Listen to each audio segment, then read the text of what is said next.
एक दफा का जिक्र है। एक बादशाह अपने सिपाहियों के साथ शिकार पर गया। जब वो पहाड़ के दामन में दोपहर का खाना खाने दस्तरख्वान पर बैठा तो एक शाहीन ने अचानक आकर इसके सामने से भौने हुए गोश्त को पलक झपकते ही उठा लिया और तेजी से उड़ता हुआ चला गया। बादशाह वो भौना हुआ गोश्त खाना चाहता था, लेकिन वो देखता ही रह गया। उसने जल्दी से अपने सिपाहियों को हुक्म दिया, सिपाहियों, घोड़ों पर सवार होकर शाहीन का पीछा करो और गोश्त वापस लेकर आओ। सिपाही जल्दी से लश्कर लेकर रवाना हो गए, यहाँ तक कि शाहीन का पीछा करते हुए पहाड़ के दामन में जा पहुंचे। और उसके बाद जब सिपाहियों ने देखा कि शाहीन पहाड़ की दूसरी जानिब जा चुका है, तो वो भी जल्दी से पहाड़ की बुलंदी पर जा पहुंचे। पहाड़ की दूसरी जानिब पहुंचने के बाद उन्होंने बड़ा अजीब व गरीब मंजर देखा। इनके सामने एक शख्स था जिसके हाथ और पांव बंधे हुए थे और वो जमीन पर पड़ा हुआ था, और वो गोश्त जिसको शाहीन दस्तरख्वान से उठाकर लाया था, शाहीन बड़े मजे से इस शख्स को खुला रहा था।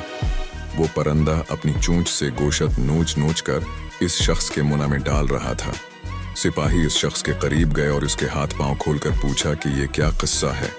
तो इस शख्स ने सिपाहियों का शुक्रिया अदा करते हुए बताया, मैं एक ताजिर हूँ, कारोबार के सिलसिले में अपना सामान लेकर जा रहा था कि अचानक रास्ते में डाकुओं का सामना हो गया। वो मेरा सारा सामान छीन कर ले गए। वो चाहते थे कि मुझे कत्ल कर दें, लेकिन मैंने उनसे दरख्वास्त की कि वो मुझे जान से न मारें। वो कहने लगे, हमें इस बात का डर है कि तुम किसी तरह आबादी तक पहुंच जाओगे। और उसके बाद उन्होंने मुझे और मेरे घोड़े को बांध दिया और खुद भाग गए। अगले दिन ये शाहीन मेरे लिए कहीं से रोटी लेकर आया और आज फिर ये गोश्त लेकर आया है।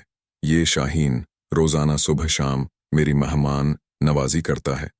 कहते हैं कि बादशाह को जब इस बात का इल्म हुआ तो उसकी जिंदगी में इनकलाब आ गया।